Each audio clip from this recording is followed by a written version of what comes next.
Today we'll talk about configuration. Configuration is a very routine kind of design task in which all the components of the design are already known. The task now is to assign values to the variables of those components so they can be arranged according to some constraints. Configuration will be our first part under the unit on design and creativity. We'll start by talking about design, then we'll define configuration. Then we'll trace through the process of configuration a specific method called planned refinement. Finally, we'll connect configuration to several earlier topics we have discussed, such as classification, case-based reasoning, and planning. Let us talk about what is design. Design in general takes as input some set of needs or goals or functions. It gives as output the specification of the structure of some artifact that satisfies those needs and goals and functions. Note that the artifact need not be a physical product. It can be a process, a program, a policy. Some examples of design: design a robot that can walk on water. Design a search engine that can return the most relevant answer to a query. The Federal Reserve Bank designs a monetary policy to optimize the economy. Note that design is very wide-ranging, open-ended, and ill-defined. In problem solving, typically the problem remains fixed even as the solution evolves. In design, both the problem and the solution co-evolve. The problem evolves as the solution evolves. We are studying design in AI because we want to build AI agents that can do design. At least potentially, we want AI agents that can design other AI agents. Let us illustrate configuration with an example. Actually, this particular example comes from the house that David is building right now. So why don't I hand over this example to David? Thanks, Ashok. So right now, my wife and I are actually building a house, and as part of that, we need to configure the basement for the house. I've taken a list of some of the requirements for this basement and listed them over here on the left. And on the right, I have the variables that we need to assign values to. We have things like the width of the utility closet, the length of the stairwell. We also have 2 additional rooms that each must have their own length and width. So try and configure our basement such that we meet all the different requirements listed over here on the left. Write a number in each of these blanks.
So I started off this process by assigning some variables that I already knew. So the height being 8 is just kind of a default value for the height of a basement. It could have been 7, it could have been 9. Anything that's tall enough that we can fit in it is fine. For the total width and the total length, we were actually given those over here in the requirements. The length is 44 and the width is 30. Those are set by the other floors of the house, and the basement just kind of mimics their footprint. So what I did next was then I just went ahead and took the requirements for the utility closet and the stairwell and went ahead and applied them. I just said that if the utility closet and stairwell must each be 100 square feet, let's just keep things simple and go ahead and assign those to 10 by 10 for each. Similarly for the bathroom, if the bathroom must be at least 200 square feet and no length or width can be under 10 feet, let's just make it 10 by 20. That's pretty easy. After assigning those 3 rooms, we had 920 square feet left, so I decided to keep things simple here as well, split it in 2 rooms that are each 460 square feet, and one way to do that would be to make them each 20 by 23. So some of you might notice that these rooms don't actually map to the 44 by 30 basement, because while the areas of these rooms add up to the same number of square feet, they aren't configurable into the right arrangement.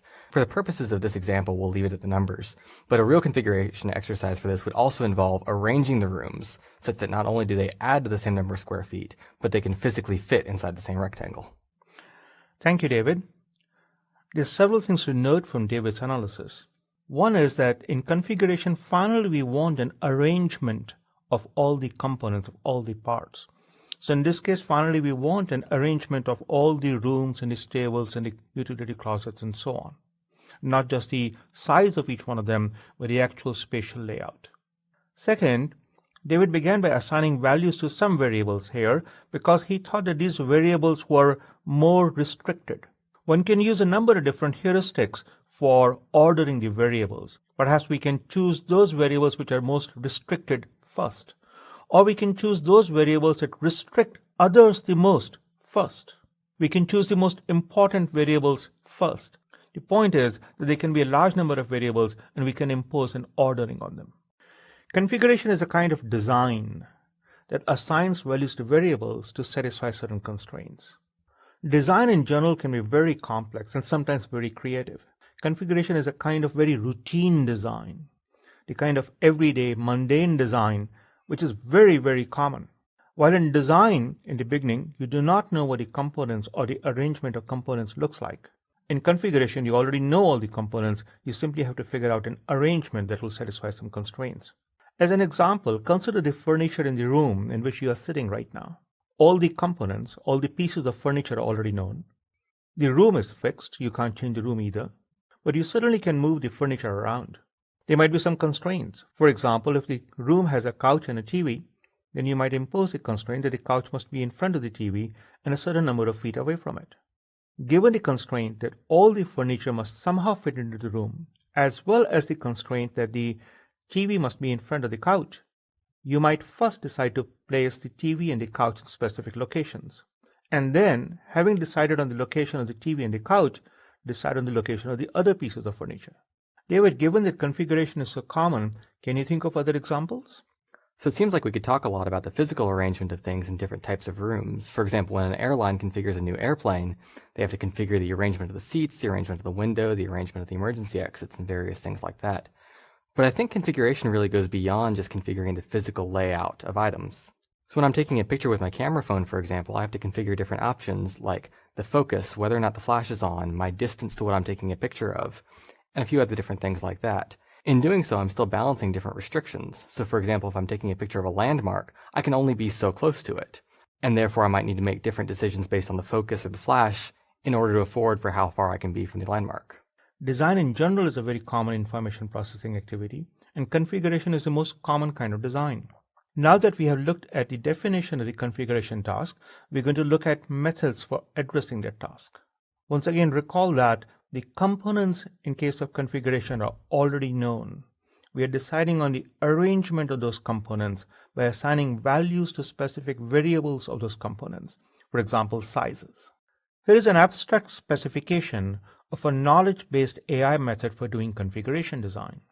The process starts with some specifications. These might be the specifications of all the constraints on this configuration problem. For example, the constraints on David's basement.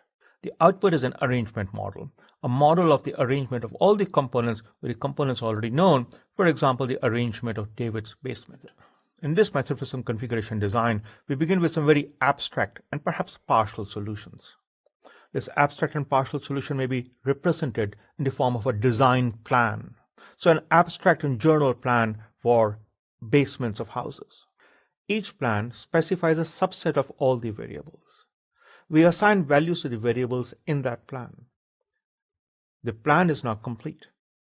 A completed plan can now be refined and expanded. At the next lower level, the plan specifies more variables. We assign values to those variables. Now that plan at the next level is complete, and we continue this iterative process until we have a complete arrangement model. As an example, if somebody was building a residential home, like David is doing right now, then the abstract plan may deal with the number of stories that the house will have. Once we assign to the variable number of stories, then we get a more expanded and refined plan where we have a plan for each of the stories, including the basement. For example, for the main floor, there might be a plan which specifies something about the kitchen area, something about the living area, something about the bedroom area. As we assign values to the variables that define the living area and the kitchen area and the bedroom area, this plan gets completed, and now we might refine it further, a more detailed plan for the living area, for example.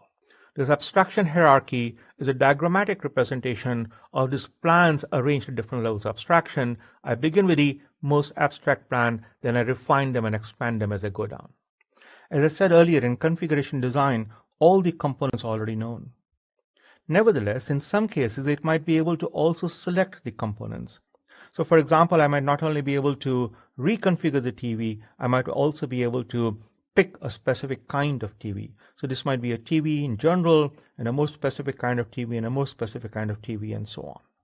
Note that the arrows coming here are two-way arrows. This is intentional. In particular, let us look at the two-way arrows between the arrangement model and the process of configuration, and the specifications in the configuration process. Once this process has yielded an arrangement model, then we can assess the arrangement model, and if needed, go back to the process. As an example, if the configuration process says that the TV is 12 feet away from the couch, and we assess it and we decide the couch is too close to the TV, then we can go back to the process and say, make the couch more than 12 feet away from the TV. That then becomes an additional specification here. And this is the meaning of the two-way arrow.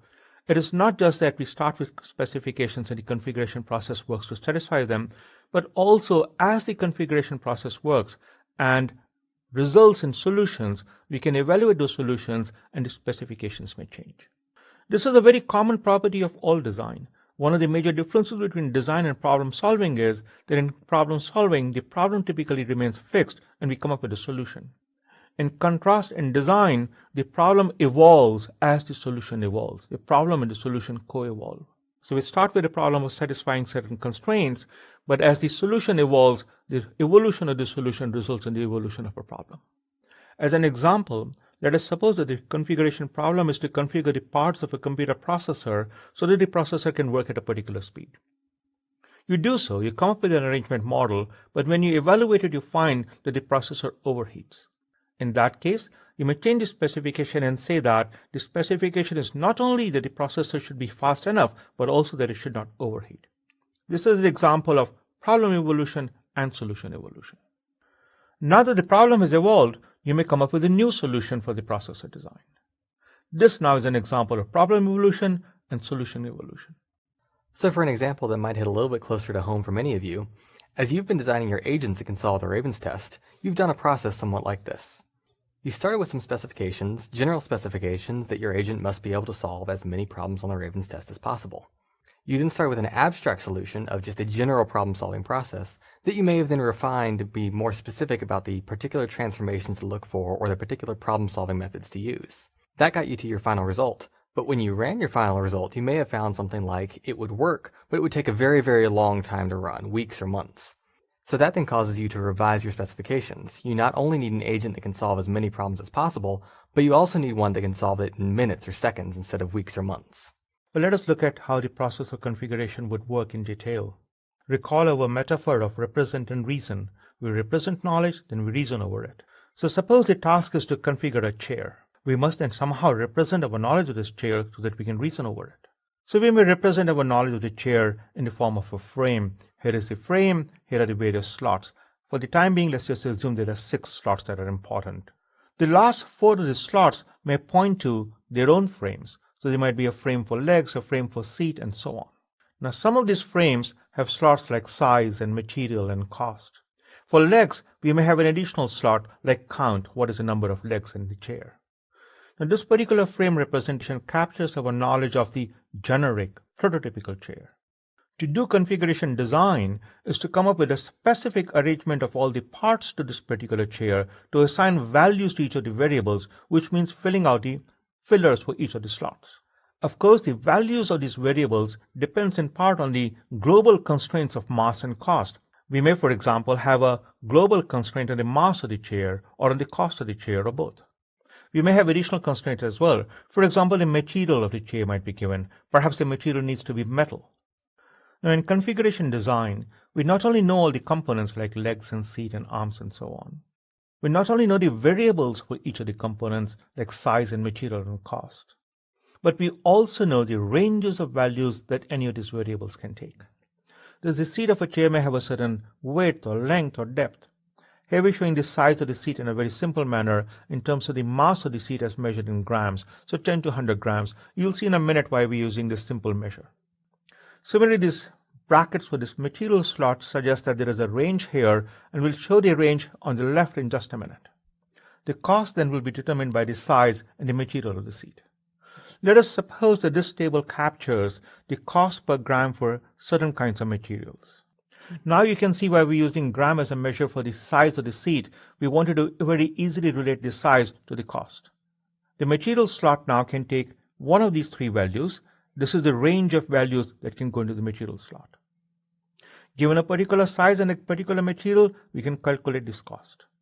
Note that this representation allows us to calculate the total mass of a chair and the total cost of a chair given the total mass and the total cost of each of the components.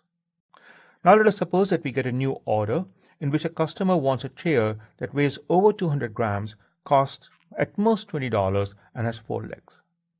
Given this specification, what configuration process can use this knowledge to fill in the values of all the variables to satisfy the specification? So the first thing the process might do is to write down all the constraints that are given as part of the input specification. So the mass is greater than 200 grams, the cost is less than $20, and the count of legs is 4. Now suppose that the configuration process has an abstract plan which first decides on the value of the cost variable before it decides on other variables. Let us also further suppose that this plan for deciding on the cost evenly distributes the cost between the various components until unless specified otherwise by the specification. In this case, the cost plan distributes this cost of $20 between the 4 components and assigns less than 5 for each one of them. Now we refine and expand the plan. This has 2 aspects to it, refine and expand. In the expand aspect, we deal with the components instead of the chair as a whole. In the refine aspect, we deal with more detailed variables that were not there in the chair. Consider the component legs, for example. We already know the count, 4, from the input specification. We know the cost, no more than $5 from the higher level plan. Now we can decide the values of the other 2 variables, 25 grams and wood, for example. And we can do the same for the other components. As we assign values to the variables of each of these components, we get a complete arrangement of all the components here, with values assigned to each of the variables. Given the specific values we assign to the variables of each of the components, we can now compute whether the constraints given in the input specification are satisfied. In this particular example, both the mass and the cost of the chair satisfy the input constraints. Note that the refine and expand step in this particular process might have operated a little differently. It is also possible the refine and expand step might say that let's decide on the material before we decide on any of the other features. Thus, within the scope of this configuration process, different designers may use different plans and different plan refinement and expansion mechanisms. Of course, it is also possible that once we have a candidate solution, the candidate solution may not necessarily satisfy the input constraints, so the cost may turn out to be more than $20, for example. In that case, there are 2 options. Either we can iterate on the process, lowering the costs, or we can go about changing the specification. Let us do an exercise together. This exercise again deals with the configuration of a chair. The input specification is a chair that costs at most $16 to make and has a 100 grams metal seat. Please fill out the values of all of these boxes. Try to use the configuration process that we just described and make a note of the process that you actually did use.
So David, how did you configure the chair? So you can see here my final configuration for this chair. I ended up with a 160 gram chair that cost $16 based on having 4 metal legs. I didn't give it arms, I gave it a metal back, and of course the 100 gram metal seat that was required. As far as how I actually did this though, like before, I started off by writing out the initial constraints we were given. The chair has to cost less than $16, it has to have a 100 gram metal seat, and if it has a 100-gram metal seat, then that seat has to cost $10. So 100 grams times 10 cents per gram means $10 for the seat. After this, however, we're already pretty close to our price limit. So the plan I'm using might specify that when we're getting within a certain range of our price limit, to operate under a heuristic that calls for minimizing the cost. That heuristic in that plan might then say, find the part that can be minimized the most next. That part would be the arms. The arms had a range of 0 grams to 50 grams, meaning that arms are not even required in our chair. So to minimize our costs, we're going to go ahead and cut the arms and say that our arms cost nothing. Now our plan might recognize that we're no longer quite as constrained by our price, so we're going to choose the next most important part of the chair, which might be the legs. Given some information that the plan has about the ideal legs, it might choose to have 4 legs that are 10 grams each and are made of metal, which gives us a cost of $4. Based on the $10 seat and the $4 legs, we now know we have $2 left for our back. The plan may have a heuristic that says it's ideal to match materials, or the plan may have a heuristic that says that metal is the optimal material to use, so it may choose metal, and given $2 for the remaining money and the material of metal, it can derive that 20 grams is the mass available for the back. Then now that all of these individual variables have been assigned, we can then see that the final mass is 160 grams and has a cost of $16. At most, $16 meets that constraint, and we have our 100-gram metal seat over here. That's good, David. It's important to note that David used several different kinds of knowledge. First, he had knowledge of the generic chair. He knew about the components, he knew about the slots, but not necessarily all the fillers for the slots. Second, he had heuristic knowledge. He used the term heuristic. Recall that the term heuristic stands for rule of thumb.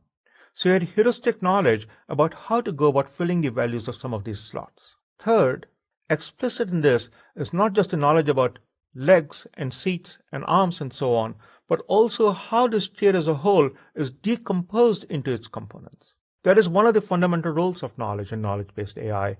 It allows us to structure the problem so that the problem can be addressed efficiently. Note that this process of configuration design is closely related to the method of constraint propagation that we discussed in a previous lesson. Here are some constraints, and these constraints have been propagated downwards in the plan abstraction hierarchy. Configuration is also connected to classification.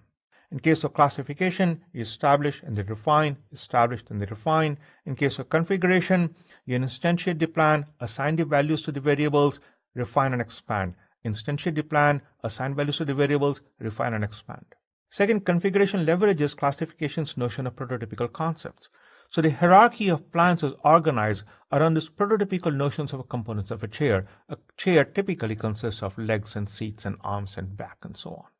The ranges of values that these variables can take are also part of our prototypical knowledge of various components of a chair. In fact, they are part of the default value of this particular component. Clearly, there are also differences between classification and configuration. We use classification to make sense of the world by mapping combinations of percepts into equivalence classes. We use configuration to act on the world by designing actions. So it sounds to me like while classification is a way of making sense of the world, configuration is a way of creating the world. With classification, we perceive certain details in the world and decide what they are. With configuration, we're given something to create and we decide on those individual variables. We can also contrast configuration with case-based reasoning. Both configuration and case-based reasoning are typically applicable to routine design problems of the kind that we have often encountered in the past. In case of configuration, we start with a prototypical concept, then assign values to all the variables, as we saw in this chair example. In case of case-based reasoning, we start with the design of a specific chair that we had designed earlier, look at its variables, and tweak it as needed to satisfy these constraints of the current problem. Case-based reasoning assumes that we already designed a lot of chairs and we have stored examples of the chairs we have designed in the memory. Configuration assumes that we already designed enough chairs so that we can in fact abstract a plan hierarchy out of them. When a specific problem is presented to an AI agent, the AI agent, if it is going to use the method of configuration, is going to call upon that plan abstraction hierarchy and then start refining plans. If the agent uses the method of case-based reasoning, then it will go into the case memory, retrieve the closest matching case, and then start tweaking the case. A little bit later, we will see how an AI agent may select between different methods available to address a task. As we have mentioned earlier in the course, the chemical periodic table was one of the really important scientific discoveries. Similar to the chemical periodic table, we are trying to build a periodic table of intelligence. Unlike the chemical periodic table, which deals with valence electrons, our periodic table of intelligence deals with tasks and methods. In this particular course, we have considered both a large number of tasks, configuration being one of them, as well as a large number of methods, plan instantiation and case-based reasoning being two of them. The process of configuration is also related to planning. We can consider a planner that actually generates the plan in this plan abstraction hierarchy. But then for any plan in this plan abstraction hierarchy, then it converts a plan in this plan abstraction hierarchy into a skeletal plan. It drops the values of the variables in their plans and constructs it into a plan that simply specifies the variables without specifying the values. The process of configuration planning then takes these plans, organizes them into abstraction hierarchy, and goes about instantiating and refining and expanding them. We already discussed how configuration is connected to a number of other lessons like case-based reasoning, planning, and classification. You may also consider this plan to be a kind of script for physical objects. In addition, these plans may be learned through learning methods similar to the method of incremental concept learning. In addition, this plan hierarchy might be learned through learning methods similar to the method for incremental concept learning. One of the things that we are doing in knowledge-based AI is to describe the kinds of knowledge that we need to learn. Before we decide on what is a good learning method, we need to decide on what is it that we need to learn. The configuration process tells us of the different kinds of knowledge that then become targets of learning. To connect this lesson back to our cognitive architecture, consider this figure once again. So knowledge of the prototypical chair as well as knowledge about the various plans in the abstraction hierarchy are stored in memory. As the input gives specification with the design problem, the reasoning component instantiates those plans, refines them, and expands them. The knowledge itself is learned through examples of configuration of chairs that presumably the agent has already encountered previously. So how might you use the idea of configuration to design an agent that can answer Raven's progressive matrices? We've talked in the past about how constraint propagation can help with solving these problems.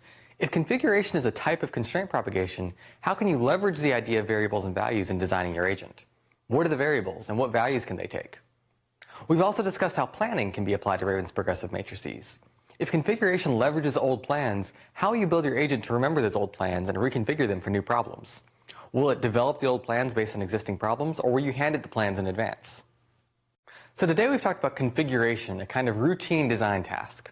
We do configuration when we're dealing with a plan that we've used a lot in the past, but we need to modify it to deal with some specific new constraints. So for example, we've built thousands of buildings and thousands of cars and thousands of computers, and each of them is largely the same. But there are certain parameters like the number of floors in a building or the portability of a computer that differ from design to design. So we need to tweak individual variables to meet those new constraints. We started this off by defining design in general, and then we used that to define configuration as a certain type of routine design task. We then discussed the process of configuration and how it's actually very similar to constraint propagation that we've talked about earlier. Then we connected this to earlier topics like classification, planning, and case-based reasoning, and saw how in many ways configuration is a task, while other things we've talked about provide us the method for accomplishing that task. So now we'll move on to diagnosis, which is another topic related to design, where we try to uncover the cause of a malfunction in something that we may have designed. In some ways, we'll see that diagnosis is a lot like configuration in reverse. Design is a very common cognitive activity. Some people even claim that design is a single cognitive activity that has the most economic value of all such activities. Configuration is a type of routine design that occurs every single day. For example, you need to run some errands.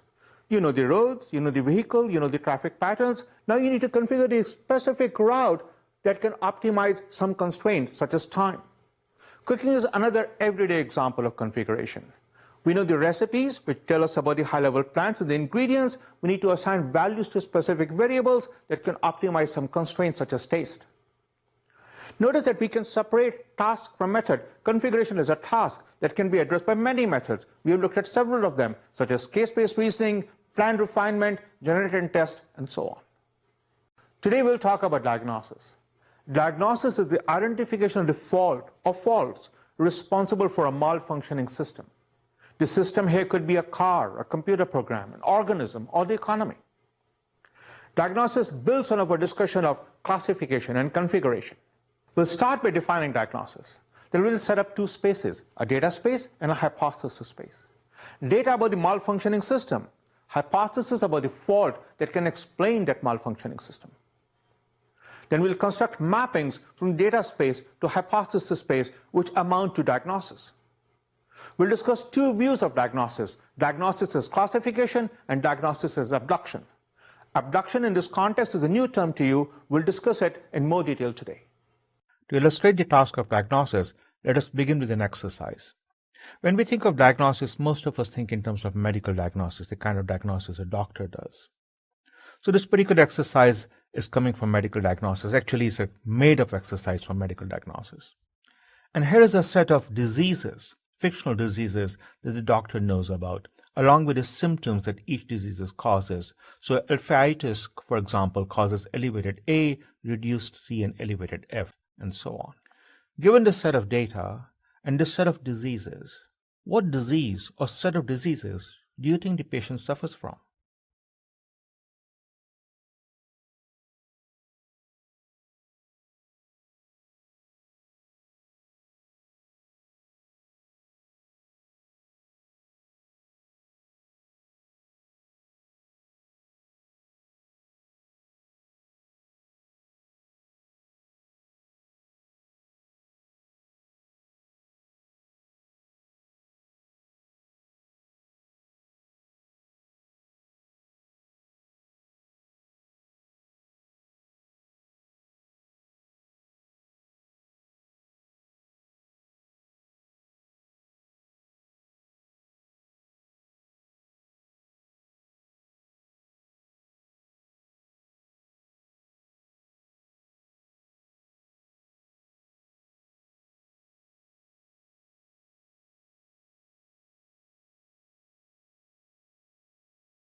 What do you think, David? So I chose deduce as the only illness necessary to explain these hypotheses. I did notice that beta-ptosis explains 3 of the 4 symptoms, but that the patient doesn't show the other symptom. I also noticed that the combination of delta call and epsicusis could also explain exactly those 3 symptoms, but generally I think I would prefer to have one illness that explains the symptoms instead of 2. I could also explain it with a combination of beta-ptosis, iodalgia, and capacide, because although the patient has a normal level of A, iodalgia and capacide cancel out. Iodalgia elevates A, capacide reduces A. But again, that's more complicated than just explaining it with deduce. That's a good answer, David. Note that David did several things in coming up with his answer. First, he made sure that his answer covers all the signs and symptoms. This is the principle of coverage. We want to make sure that the diagnostic conclusion actually accounts for all the input data. Second, he chose a single hypothesis over a combination of hypotheses, although the combination could have explained this data as well. This is the principle of parsimony. In general, we want a simple hypothesis for explaining the entire data.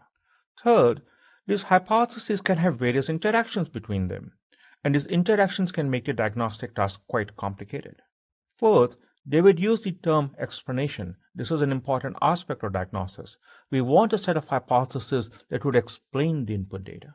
Now, this turned out to be a relatively simple exercise because there is one single disease that can in fact explain all the input data. What would happen if there was no single hypothesis that could cover the entire input data? Or what would happen if there were multiple hypotheses that could equally well explain the input data? Thus, the diagnostic task can be quite complicated. We may define the task of diagnosis as determining what is wrong with a malfunctioning device, or more generally, what is the fault that is responsible for a malfunctioning system. Given a system, we expect some behavior from it. We expect it to do something. However, we may observe that the system is doing something different. So there is the expected behavior and there is the observed behavior, and there is a discrepancy between them. When there is a discrepancy, we know that the system is malfunctioning. The question then becomes, what is the fault or the set of faults responsible for that malfunctioning system? When we think of diagnosis, we typically think of medical diagnosis. But of course, diagnosis can occur in a very large number of domains. Here are 3 diagnostic domains with which all of us are familiar. The first figure shows the engine of a car. When I insert the key into the ignition system, I expect the engine to turn on. That is the expected behavior. But suppose that I insert the key and the engine doesn't turn on. That's the observed behavior. There is a discrepancy between the expected behavior and the observed behavior. When I insert the key into the ignition, I expect the engine to turn on. That's the expected behavior. Well, let us suppose that I put the key in and the engine doesn't turn on. That's the observed behavior. There is a discrepancy between the expected behavior, turning the engine on, and the observed behavior, the engine doesn't turn on. So I know there is a malfunction. Given this malfunction, the question becomes, what is the fault or faults responsible for it? And that's the diagnostic task. To address this diagnostic task, I may use a rule which says that if the engine doesn't turn on when the key is inserted, check the carburetor. Suppose I go and check the carburetor and everything is okay with the carburetor. Then another rule may get activated, and that may say, if the engine doesn't turn on and everything is okay with the carburetor, go check the spark plugs. In this way, I may use a production system to isolate the fault or faults responsible for the malfunction. Something similar happens with computer hardware repair. When we turn on a computer, there are a few behaviors that we expect of it. We expect it to boot up quickly, we expect it to run fast, and we expect it to stay cool. Now imagine if we turn on a computer and notice it started to run at a much higher temperature than we're accustomed to. We might remember that the last time we encountered this problem, the problem was with the fan. So we might use that to then diagnose this as a problem with the fan and replace the fan. This happens at the software level too. If I'm writing a program and the output differs from what I'm expecting, I set about debugging the program and finding the fault. One way of doing that is called rubber duck debugging, which involves explaining my model of how my program works to the rubber duck, so that I might uncover the error by forcing myself through an explanation process. Note that we discussed the same diagnostic task in 3 different domains. In each domain, there was a discrepancy between the expected and the observed behaviors, and we tried to identify the fault or faults responsible for it. Note also that we alluded to 3 different methods for doing diagnosis: the method of rule-based reasoning, the method of case-based reasoning, and the method of model-based reasoning. We haven't talked a lot about the method of model-based reasoning so far. We will do so when we come to systems thinking later in the class. Of course, we can use the method of rule-based engine not only for diagnosing car engines, but also for repairing computer hardware or for diagnosing computer software. In this particular lesson, our focus will be on the diagnostic task. By now, all of us are already familiar with many reasoning methods that are potentially applicable to the task. We can think of diagnosis as a mapping from a data space to a hypothesis space. In case of medical diagnosis, the data may be the various kinds of signs and symptoms that I might go to a doctor with. Some of the data may be very specific. Some of it may be very abstract. An example of very specific data is that Ashok's temperature is 104 degrees Fahrenheit. An example of an abstraction of the data is that Ashok is running a fever. The hypothesis space consists of all hypotheses that can explain parts of the observed data. A hypothesis in the hypothesis space can explain some part of the data. In case of medicine, this hypothesis may refer to diseases. A doctor may say that my hypothesis is that Ashok is suffering from flu, and that explains his high fever. In the domain of car repairs, this hypothesis may refer to specific faults with the car. For example, the carburetor is not working properly. In the domain of computer software, this hypothesis may refer to specific methods not working properly. Now, this mapping from the data space to the hypothesis space can be very complex. The complexity arises partly because of the size of the data space, partly because of the size of the hypothesis space, partly because the mapping can be M to N, and also because these hypotheses can interact with each other. If H3 is present, H4 may be excluded. If H5 is present, H6 is sure to be present, and so on. It helps then not to deal with all the raw data, but to deal with abstractions of that data. So the initial data that a patient may go to a doctor with may be very, very specific, the signs and symptoms of that particular specific patient. But the diagnostic process may abstract them from Ashok has a fever of 104 degrees Fahrenheit to Ashok has a high fever. This abstract data then can be mapped into an abstract hypothesis. Ashok has high fever can get mapped into Ashok has a viral infection, for example. That abstract hypothesis can now be refined into Ashok suffers from flu or Ashok suffers from flu of a particular strain. At the end, we want a hypothesis that is as refined as possible and that explains all the available data. When we were talking about classification, we talked about 2 processes of classification, a bottom-up process and a top-down process. In the bottom-up process of classification, we started with raw data and then grouped and abstracted it. In case of top-down classification, we started with some high-level class and then established it and refined it. You can see that in diagnosis, both the bottom-up process of classification and the top-down process of classification are co-occurring. This method of bottom-up classification in the data space, mapping into the hypothesis space, And then top-down classification in the hypothesis space is called heuristic classification. This is yet another method like rule-based reasoning, case-based reasoning, and model-based reasoning for the diagnostic task. Several factors conspire to make this process of classification much more complicated. This is as you would expect in AI. If it was an easy problem, it would not be part of AI.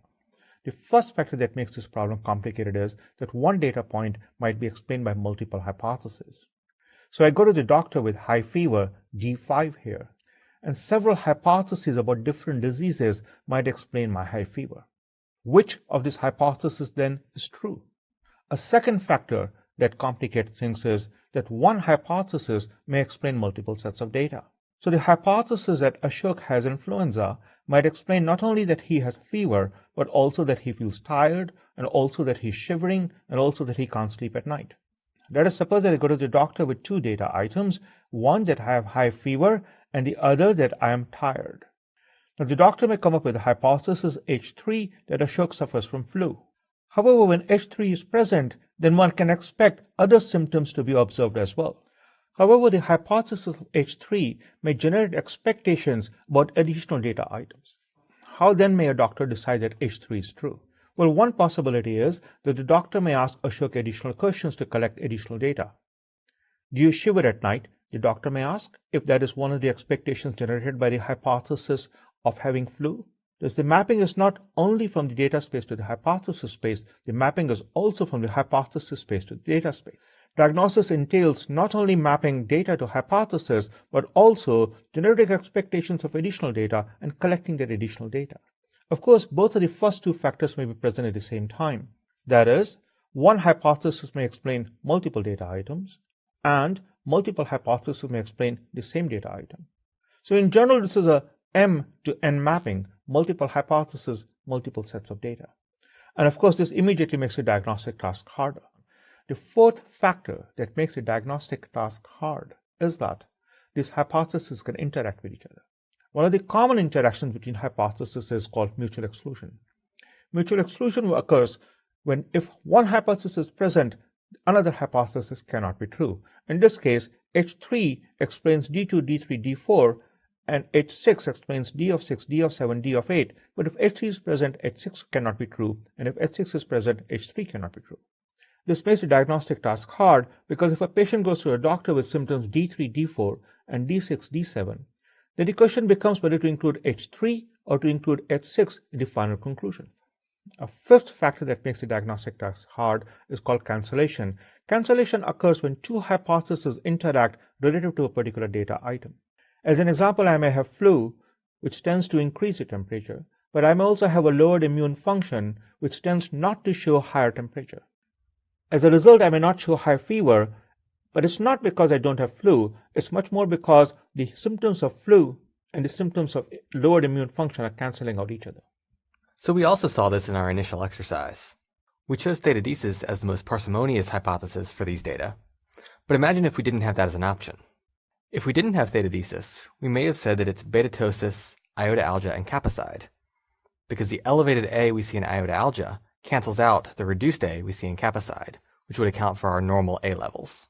In general, cancellation interactions are very hard to account for. In order to address these factors that make diagnosis so complex, it is useful to shift from the perspective of diagnosis solely as classification to a perspective of diagnosis as abduction. Let us look at abduction more closely. To understand the similarities and difference between deduction, abduction, and induction, let us look at the relationship between a rule, cause, and effect. Let's consider a simple rule like, if it is cloudy, it rains. So it is cloudy is the cause, it rains is the effect. If it is cloudy, then it rains is the rule. Another example of a rule would be the rule that Bob hates Joe. So Bob hates Joe, so whenever Joe walks in, Bob leaves. The cause is Joe walking in, the effect is Bob leaving, and the rule is Bob hates Joe. We've already come across yet another instance of this particular arrangement when we were talking about flu and fever. So the rule might be, if flu, then fever. Flu is the cause, fever is the effect. Now in deduction, in one fundamental kind of inference, we know the rule and the cause, and we need to deduce the effect. So given the rule, if it is cloudy, then it rains. And given the cause, it is cloudy, we can deduce that it rains. Similarly, in our rule that Bob hates Joe, we can say that if Joe just walked in, we can deduce that Bob will leave. Or if the rule is if flu, then fever, and we know that Ashok has flu, then we can deduce that Ashok has fever. This is simply an instance of modus ponens, and we discussed this in detail when we were talking about logic. Now let us look at induction. Given a relationship between a cause and an effect, we can try to induce a rule. For example, if we observe repeatedly that when it is cloudy, it rains, then we may induce a rule. If it is cloudy, then it rains. Same thing with Bob and Joe. If we observe repeatedly that every time Joe arrives, Bob leaves, we can induce a rule that Bob must hate Joe. If every time a patient goes to a doctor with flu and the patient has fever, then we can induce a rule, if flu, then fever. In case of abduction, given a rule and an effect, we can abduce a cause. As an example, given the rule, if it is cloudy, then it rains, and the effect that it is raining, we can ask ourselves, is it cloudy? And once again with Bob and Joe, given our rule that Bob hates Joe, and given that we just arrived at a party and we see that Joe is here but not Bob, we might be able to abduce that Bob left when Joe arrived. Or given the rule, if flu, then fever, and the fact that Ashok has fever, we might be able to abduce that Ashok has flu. First of all, notice that we are back to diagnosis. Diagnosis is an instance of abduction. But notice several other properties. First, deduction is truth-preserving. If the rule is true and the cause is true, we can always guarantee that the effect is true as well. Induction and abduction are not truth-preserving. We may know something about the relationship between cause and effect for some sample. That does not mean that the same relationship holds for the entire population. Induction does not always guarantee correctness. Same for abduction. We may know the rule and the effect, and we may suppose that the cause is true, but that need not necessarily be true. It may be the case if flu, then fever, and Ashok may have fever, but that does not necessarily mean that Ashok has flu. Fever can be caused by many, many things. The reason that fever does not necessarily mean that Ashok has flu is because there can be multiple causes for the same effect, multiple hypotheses for the same data. This is exactly the problem that we had encountered earlier when we were talking about what makes diagnosis hard. We said that deduction, induction, and abduction are three of the fundamental forms of inference. We can, of course, also combine these inferences. Science is a good example. You and I, as scientists, observe some data about the world. Then we abduce some explanation for it. Having abduced an explanation for it, we induce a rule. Having induced a rule, now we can use deduction to predict new data elements. We go and observe some more. Again, we abduce, induce, deduce. And we continue the cycle. Might the cycle also explain significant part of cognition? Is this what you and I do on a daily basis? Abduce, induce, deduce? Now that we understand abduction, and now that we know the diagnosis is an instance of abduction, let us ask ourselves, how does this understanding help us in choosing hypotheses?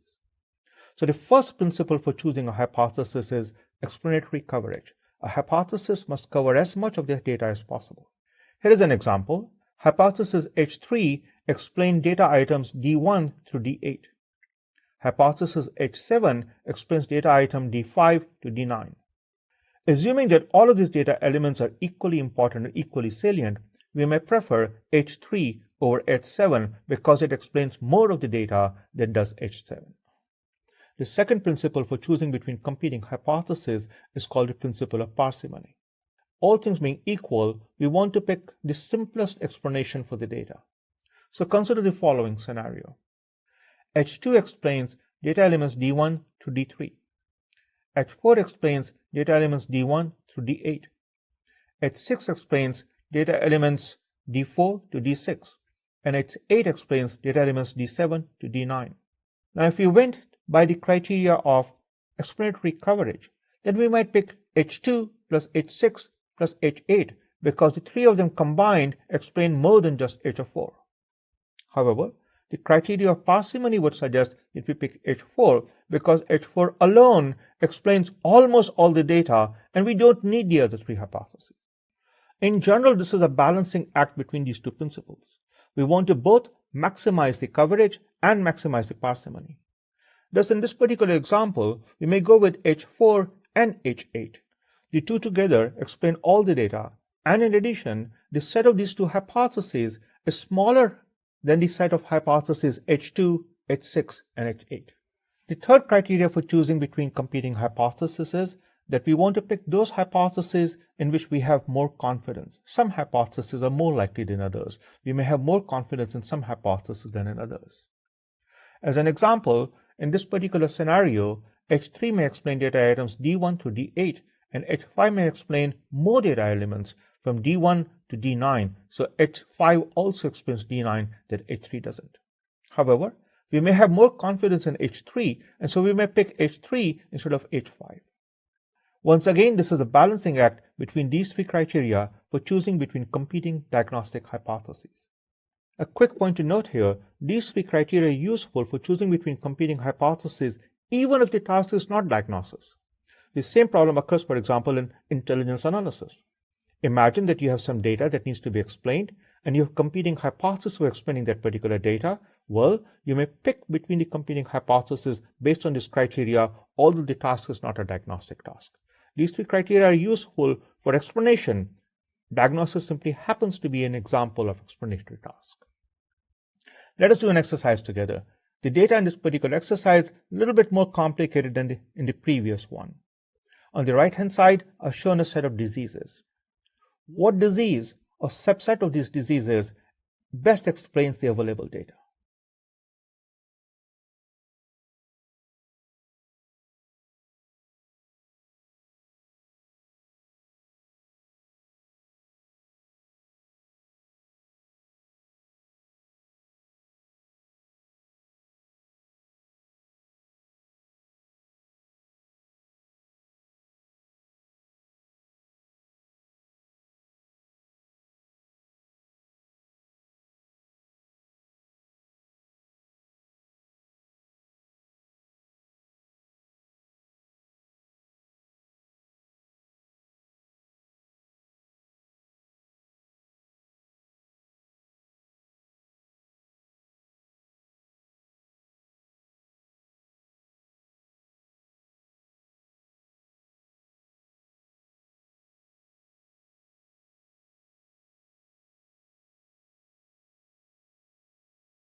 What answer did you give, David? So my answer is that the best explanation is a combination of beta-ptosis and zeta-ad. By combining these two illnesses, we can cover all of the data we saw over here.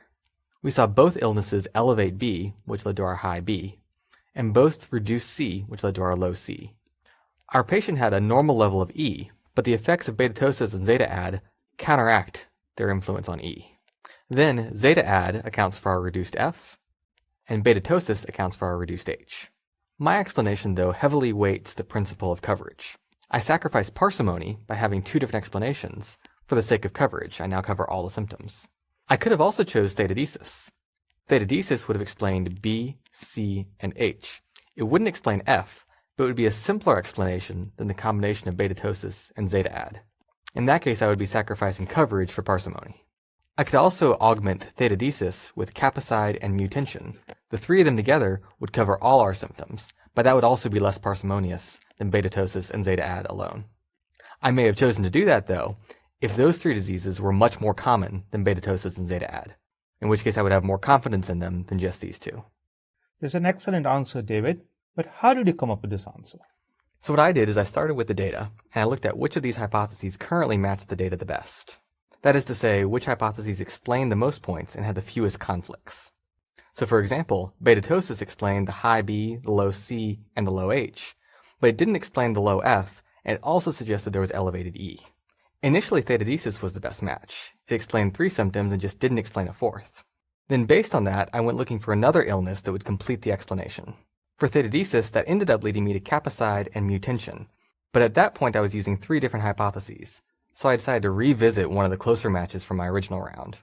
I revisited beta-ptosis, which had 2 mismatches. It predicted elevated E and didn't explain the reduced F, and I went looking for another hypothesis that would complete that explanation. Zeta-ad happened to have exactly those 2 effects. Note that one can use alternative methods for the same problem. For example, one could use case-based reasoning. In fact, we came across a problem very similar to this one previously. Suppose that the solution of that particular problem was available as a case. In that particular case, B was high, C was low, and H was low, and the solution was theta diseases. In the current problem, the additional symptom is that F is low. So case retrieval would first lead to the conclusion of theta diseases. Now we need to tweak this particular solution to also account for the additional symptom of F being low. We could do that by adding capacity and retention to theta diseases. Case-based reasoning thus would tend to focus the alternative set of hypotheses. One more point to note here then. Note that different methods can lead to different solutions. Given different methods, how might an AI agent decide which method to select? We'll return to this particular problem when we discuss meta-reasoning. Now we said earlier that diagnosis is a mapping from data space to a hypothesis space. We also noted that although we may start with the initial set of data, proposals of specific hypotheses may lead us to collect additional data. Once we have some candidate hypotheses for explaining the available data, then these hypotheses become indices into treatment plans. So the next step is to map the hypothesis space into the treatment space. In case of medical diagnosis, this might be a set of therapies or a set of drugs. In case of auto mechanics, the treatment space might consist of replacement of various parts or repair of various parts. Note again the power of classification. This was the space of percepts. This is the space of actions. This mapping is very complicated. So we map the space of percepts into the equivalence classes, the disease categories. So we index the actions over the equivalence classes called the disease categories instead of directly indexing the actions over the data space. As we execute the treatment, we monitor it. And depending upon the result of this treatment, we may need to collect additional data. If the treatment fails, then the fact that the treatment has failed is important data that might also lead to the collection of additional data. Thus, in case of auto mechanics, if I replace a particular component and the car still does not function properly, then that is useful data to know. Because that suggests that the fault that I thought would explain the malfunction is probably not the right diagnosis. We can also think of this last phase as a type of configuration, which we talked about last time. Given a set of hypotheses about illnesses or faults with a car, we can then configure a set of treatments or repairs that best address the faults we discovered before. So how would the idea of diagnosis help us design an agent that can answer Raven's progressive matrices? Perhaps the best way to think about this is to consider how your agent might respond when it answers a question wrong. First, what data will it use to investigate its incorrect answer? Second, what hypotheses might it have for incorrect answers? Third, how will it select a hypothesis that best explains that data? And last, once it's selected a hypothesis that explains that data, how will it use that to repair its reasoning so it doesn't make the same mistake again? So today we've talked about diagnosis, which is a term we're very familiar with from our everyday lives, but today we've talked about it specifically in the knowledge-based AI sense. We started off by defining diagnosis, which is finding the fault responsible for the malfunction in some system. This could be computers, computer programs, cars, or even people and animals. We then talked about the process of diagnosis, mapping data onto hypotheses, and how we can see this as a form of classification. We discovered, though, that this can be a very complicated process, and classification might not get us all the way there. So then we talked about diagnosis as a form of abduction. Given a rule and an effect or a symptom, we can abduce the cause of that problem, like an illness or a software bug. Both configuration and diagnosis have been small tasks in the broader process of design. Now that we've talked about them, we can talk about AI agents that can actually do design in the real world, as well as what it would mean for an AI agent to really be creative. Diagnosis is a very common cognitive task. It occurs whenever our expectations are violated. We start diagnosing why were our expectations violated. Take any system, we expect some behavior out of it, we get a different behavior. Why did the system not give the behavior we expected from it? Notice that diagnosis is a task. We can use several methods to address it, like case-based reasoning. We have discussed diagnosis in several contexts, like medicine, program debugging, car repair. But it's also very common in other aspects of our life. For example, we get unexpected traffic. Why did it occur? We have a rude interaction with a coworker or the economy. All are examples of diagnosis.